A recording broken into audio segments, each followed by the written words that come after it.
On est prêt.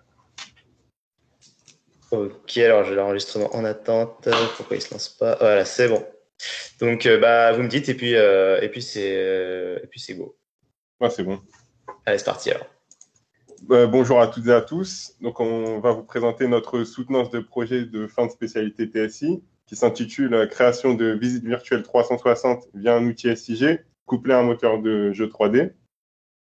Donc, les élèves qui ont participé à ce projet sont Ninon Broyel, Axel Chassard, Paul Fabre, Berland Malanda, Alex Van Eyck et Axel Roust. Donc, notre soutenance s'articule autour du plan suivant. Donc, dans un premier temps, on va vous présenter l'analyse du besoin. Ensuite, on vous détaillera donc l'architecture technique qu'on a mis en place.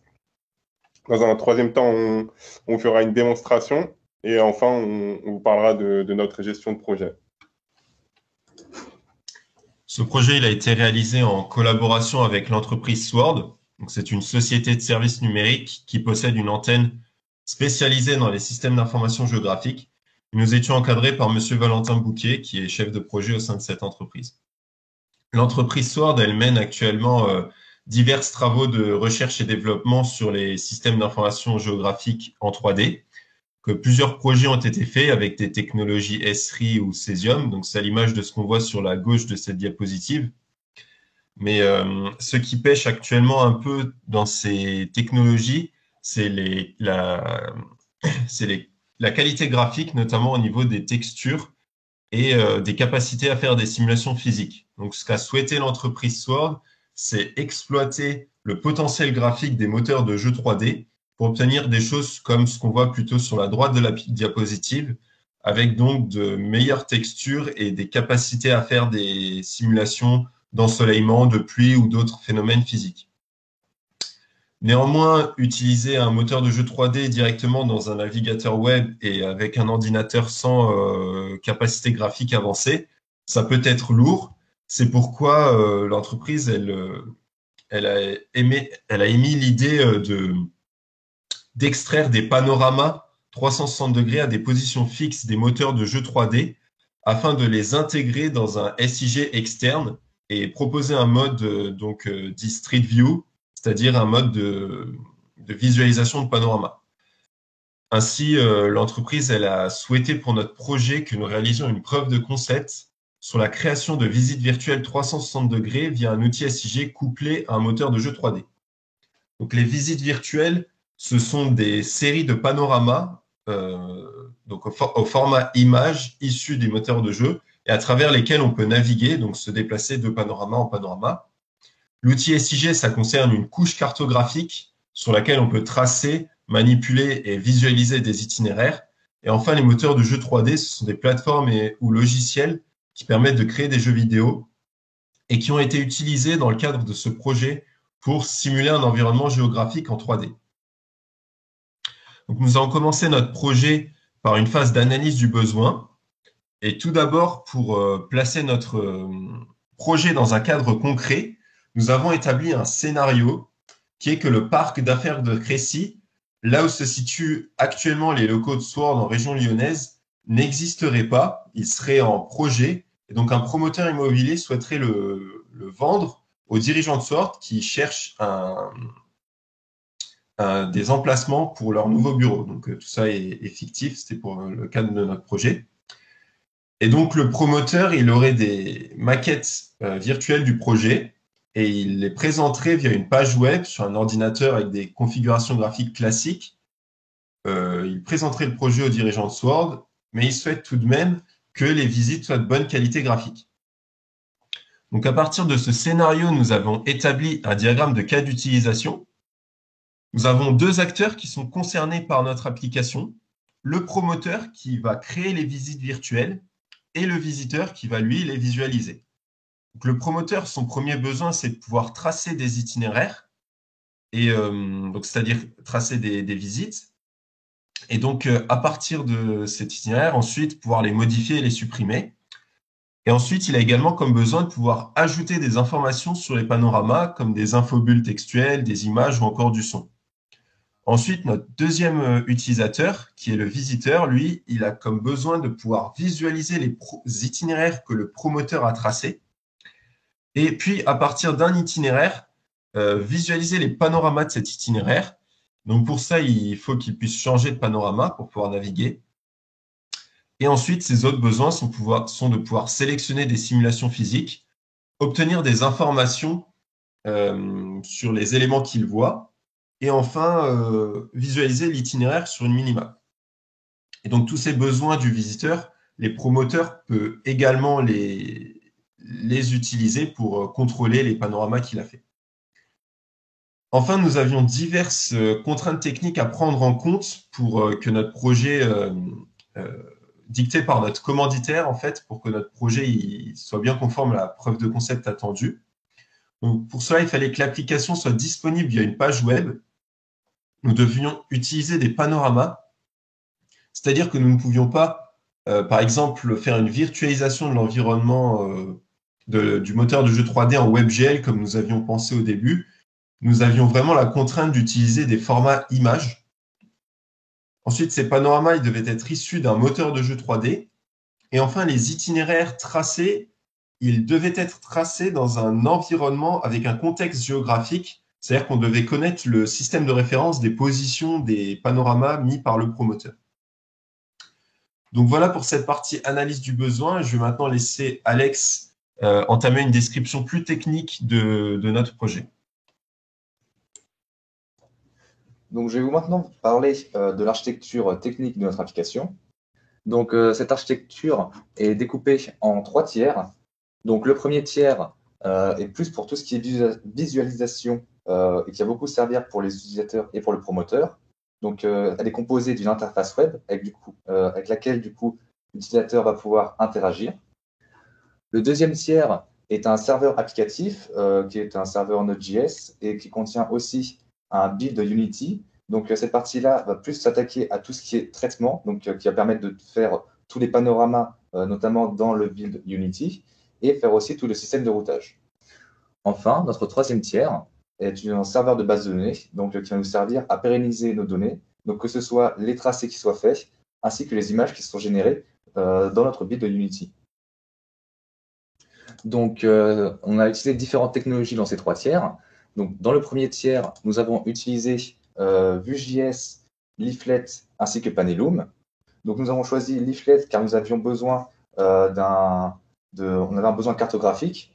Et Leaflet est un très bon outil, simple utilisation pour afficher des cartes et pouvoir placer facilement des marqueurs et faire des itinéraires dessus.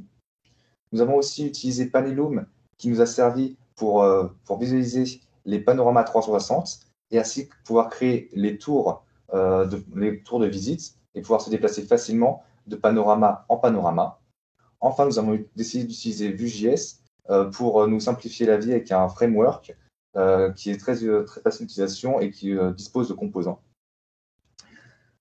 Dans le serveur applicatif, nous avons décidé d'utiliser Node.js couplé à Express.js afin de faire tout ce qui est routage tout ce qui est routage. Et nous avons utilisé Unity pour toute la partie de traitement, du coup pour la génération de photosphères et pour tout ce qui est l'environnement qui est généré. Nous avons préféré Unity à Unreal Engine, qui est un autre moteur de jeux vidéo 3D, car il y a plus de documentation dessus, il y a beaucoup plus de travaux qui ont été faits, et c'était aussi une volonté du commanditaire que l'on cherche un petit peu plus sur Unity plutôt que sur Unreal. Enfin, nous avons pour notre serveur de base de données, nous avons choisi d'utiliser MongoDB, donc qui nous permet de stocker nos itinéraires au format document. Donc, ça nous permet une plus grande flexibilité dans le type de données que l'on peut stocker. Nous avons aussi pu stocker du coup dans notre base de données Mongo les images qui sont générées pour nos panoramas 360 sous forme de chunk, donc c'est-à-dire les images sont coupées en petits morceaux dans MongoDB, ça permet d'avoir un accès facile et rapide. Donc je vais maintenant laisser la parole à Ninon qui va vous expliquer plus en détail comment est-ce qu'on fait pour tracer un itinéraire, tout le processus qu'il y a derrière. Donc, à partir de l'architecture, on va donc pouvoir présenter le processus de création et de visualisation d'itinéraires. Donc ici, on a représenté l'interface web, le serveur applicatif et le serveur de base de données. Donc en fait, le promoteur, il va avoir accès à l'interface web à partir de laquelle il va pouvoir tracer un itinéraire sur un plan 2D géoréférencé. Cet itinéraire, à partir de cet itinéraire, il va y avoir tout un processus côté serveur applicatif qui va permettre de générer des panoramas 360 et d'associer des panoramas à des positions. Il y a plusieurs panoramas par position pour pouvoir faire des simulations d'ensoleillement du matin, midi, soir et nuit pour chaque position. Donc, à partir de là, on peut voir comment se passe la création de cet itinéraire. Donc, côté interface web, le tracé est réalisé. Donc, c'est un tracé qui est en WGS 84. C'est un système de référence de latitude-longitude.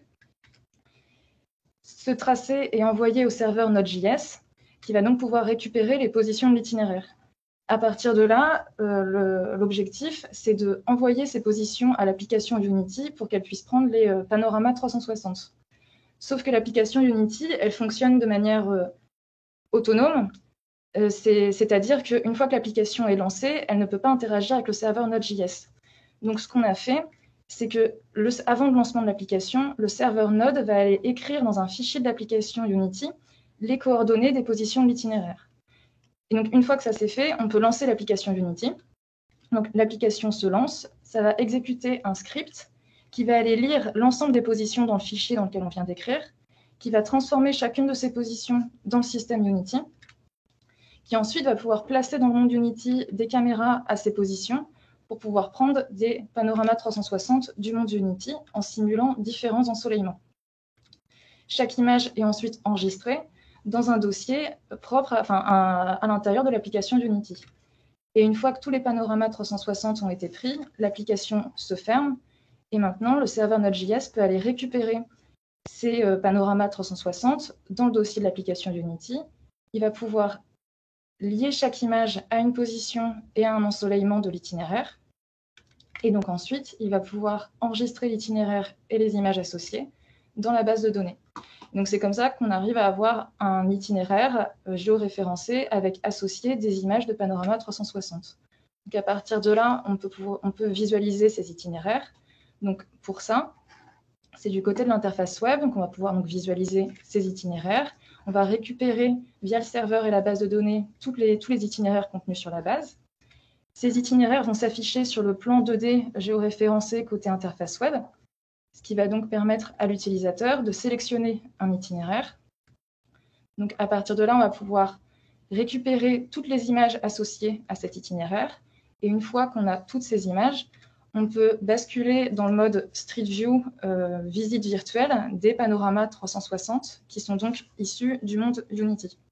Et donc maintenant, Paul va vous présenter plus en détail le monde Unity. Alors, comme l'a dit Ninon, moi je vais vous présenter un peu ce qu'il y a derrière ce qu'on a appelé le monde Unity. Donc rapidement, hein, Axel vous en a parlé, Unity est un moteur de jeux vidéo. Concrètement, ça se présente sous la forme d'un logiciel qui permet de créer des scènes avec différents éléments qu'on peut importer. Donc je vais commencer par vous lister les prérequis en fait, que devait avoir ce monde Unity dans le cadre de notre projet. Donc le premier prérequis, c'était d'inclure des maquettes BIM. Donc concrètement, une maquette BIM, c'est des bâtiments en 3D qui possèdent des attributs. C'était un des souhaits du commanditaire. Le deuxième, c'était d'inclure des données SIG, et donc indirectement d'être géoréférencé pour cette histoire de correspondance entre l'interface web et le monde Unity. Il fallait qu'on connaisse le système de référence. Et enfin, ce monde Unity devait supporter différentes conditions météo et inclure de la végétation pour que le monde soit plus agréable à la vue, comme l'a dit Axel également en début d'exposé, pour que ce soit plus beau, tout simplement. Je vais commencer donc par le premier prérequis qui est d'inclure des maquettes BIM. Comment concrètement on a fait ? On a importé des maquettes BIM qui sont en fait les bâtiments de Sword que vous voyez à l'écran via un plugin Unity qui s'appelle 3Dify et qui nous a permis d'importer directement dans le logiciel des modèles 3D au format IFC. Voilà. Donc petit bémol si je peux me permettre, c'est l'automatisation de ce processus qui n'a pas été réalisée, c'est-à-dire qu'on l'a fait plus ou moins à la main. Par contre, il faut savoir que ça, c'est une des missions du groupe GeoDev2, donc, qui est un autre groupe de Master 1 ou de Ingénieur 2, qui avait pour but justement de travailler sur cette problématique. Donc, on va dire c'était pas le centre de notre sujet, quoi. Voilà pour les maquettes BIM. Maintenant, je vais passer à l'inclusion de données SIG, qui est bien sûr aussi un élément central du projet. On a fait ça via un autre plugin qui a été développé par Mapbox et qui s'appuie sur des bases de données de tuiles vectorielles Mapbox Street V8. Donc, cette base de données inclut des fonds de plan, inclut des routes, des bâtiments qui peuvent être extrudés, comme vous voyez sur la capture d'écran de droite, ainsi que des modèles d'élévation. Donc, ça offre beaucoup de possibilités de personnalisation. Et donc, vous voyez le rendu que ça donne un peu globalement sur la droite. Donc, en fait, c'est une tuile qui est générée avec des bâtiments extrudés, l'eau, les routes, etc. On voit d'ailleurs sur le bas de la capture le bâtiment Sword, donc en format IFC. Voilà pour ça. Donc, comme je vous l'ai dit, avoir des données SIG, bien sûr, ça implique un géoréférencement, enfin, du moins de connaître le système de référence de Unity. Et pour faire la transition entre les positions extraites de l'interface web et le monde Unity, on a utilisé le SDK Mapbox en C#, donc SDK, Software Development Kit, qui expose un peu à la manière d'une API un certain nombre de fonctionnalités. Et donc, grâce à ce SDK, rapidement, je ne vais pas aller trop dans les détails, mais on a pu trouver un moyen de faire le lien entre WS84 et repère Unity via en fait l'identification de la tuile qui est générée par Mapbox, l'identification du centre de cette tuile et les fonctions à partir de ça nous permettaient de connaître le système de référence de Unity et donc de prendre les captures d'écran au bon endroit dans le monde Unity. Et enfin, rapidement, donc pour rendre ce monde plus beau, on a pu changer les ciels en fait en fonction de l'horaire de la journée à laquelle les photos étaient prises par un système de skybox en fait qui change programmaticalement. Voilà, et on a pu importer encore une fois à la main des modèles 3D d'arbres pour rendre bien sûr le rendu plus agréable. Voilà donc pour le monde Unity. Je vais désormais laisser la parole à Axel pour la démonstration. Donc, on va maintenant vous présenter une démonstration de notre application. Donc, notre application, elle contient donc deux rôles. Un premier rôle qui est un rôle de visiteur, qui va permettre de visualiser des itinéraires, mais également des panoramas. Et un second rôle, donc le promoteur, qui lui va pouvoir tracer des itinéraires.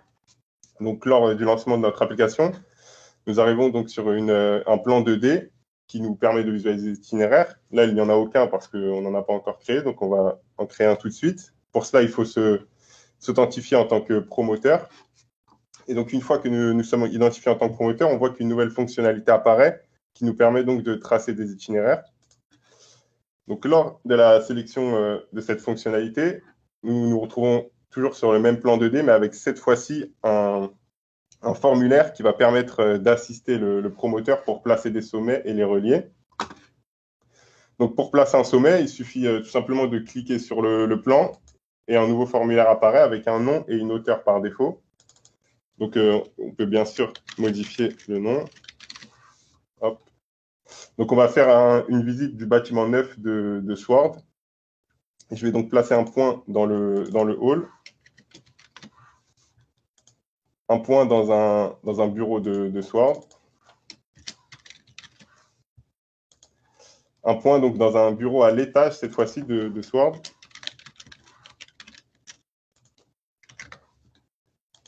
Et pour finir, un point pour avoir une vue d'ensemble de notre monde Unity.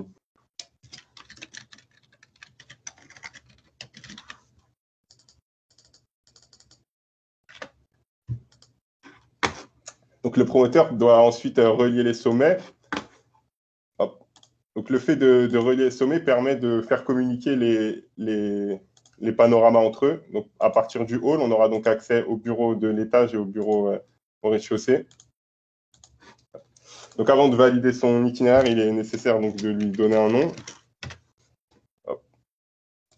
Donc, lors de la validation de l'itinéraire, on peut voir en bas de l'écran une information de chargement donc, qui nous indique que l'itinéraire est en cours de création. L'itinéraire est envoyé au serveur applicatif qui utilise Unity pour prendre les panoramas dans le moteur de jeu 3D. Donc, cette action varie en fonction du nombre de marqueurs placés et également en fonction de la résolution de l'image. Donc, une fois que c'est terminé, on peut voir que le tracé a été ajouté dynamiquement sur le plan. Et donc, le promoteur ainsi que le visiteur peut y avoir accès donc, aux différents panoramas. et je vais laisser donc Berland vous présenter la visualisation des panoramas.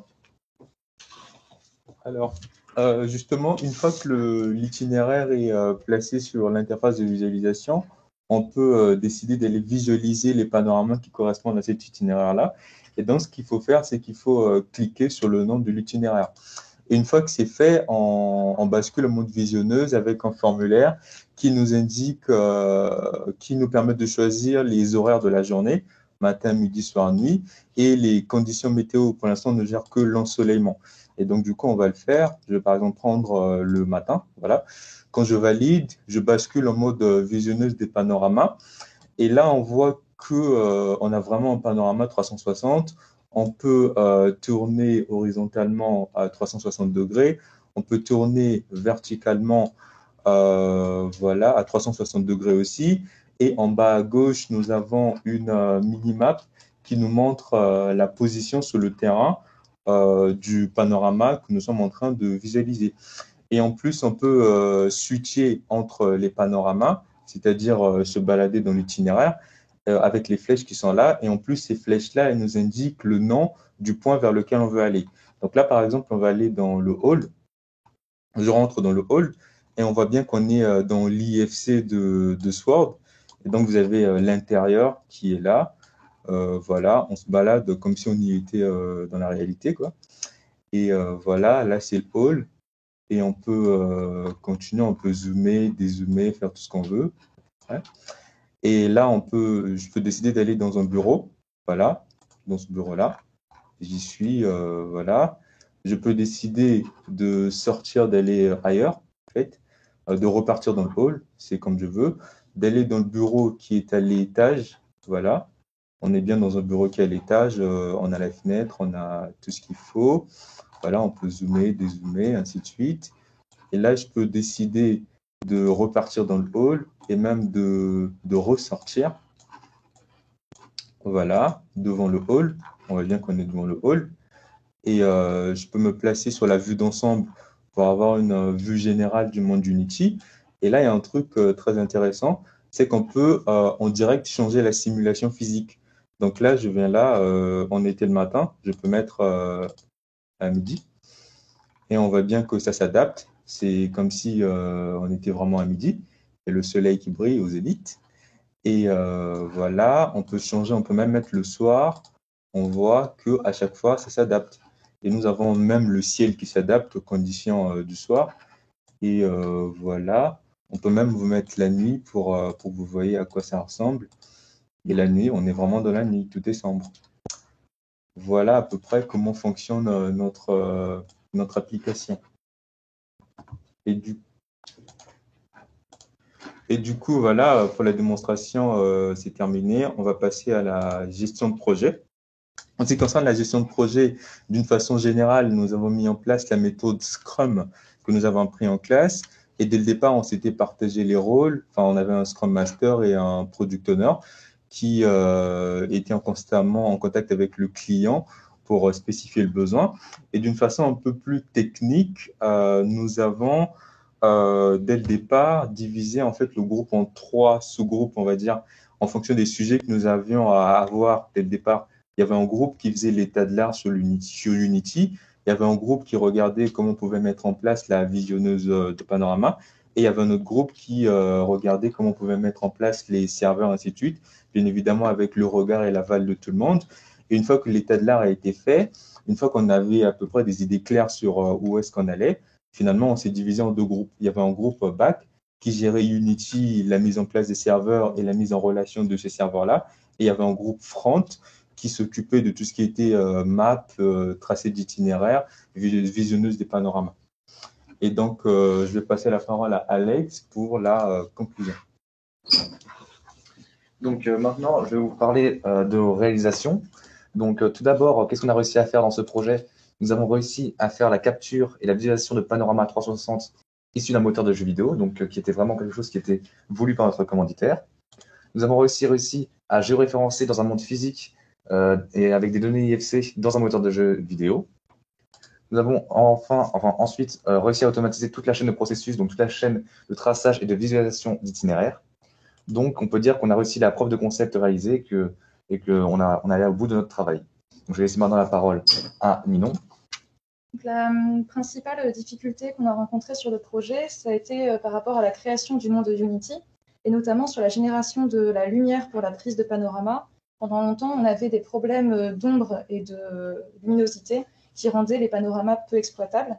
Et on avait aussi le problème du géoréférencement, c'est-à-dire réussir à lier le plan 2D côté SIG avec les bâtiments du monde de Unity.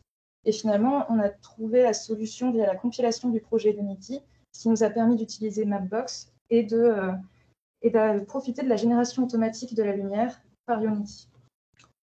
Et un mot juste pour la fin, parce qu'on arrive à la fin du temps réglementaire. Donc, un mot rapidement sur les actes d'amélioration qui ont été listés. Parmi ceux-ci, donc, on aurait eu potentiellement la notation des panoramas que nous n'avons pas géré, ainsi que l'extraction d'attributs des maquettes BIM, mais qui a nécessité un travail assez colossal. Et enfin, les perspectives, c'est un projet qui peut intéresser beaucoup de clients et beaucoup de domaines d'activités différents, comme l'immobilier, la visite de chantier, la visite de musée ou encore le e-commerce. Voilà, on vous remercie d'avoir, oui, une slide peut-être de remerciement pour l'entreprise Sword de manière générale, Valentin Bouquet, notre commanditaire qui nous a épaulés, Hugo de Police également, le NSG et bien sûr Victor Coindé pour son encadrement. Merci à tous pour votre écoute et merci à tous encore. Merci beaucoup pour cette présentation. Bravo, hein, je fais quelques applaudissements. Alors moi, je vais passer la parole assez rapidement aux autres personnes qui sont présentes. Personnellement, j'ai trouvé la présentation très fluide et très agréable et c'est bien illustré. Et donc, bravo pour ce travail qui était quand même, je pense, assez complexe et on voit qu'on a obtenu des résultats plutôt, je trouve, sympas, quoi. Alors, votre commanditaire n'est toujours pas arrivé, donc je pense qu'il n'arrivera pas.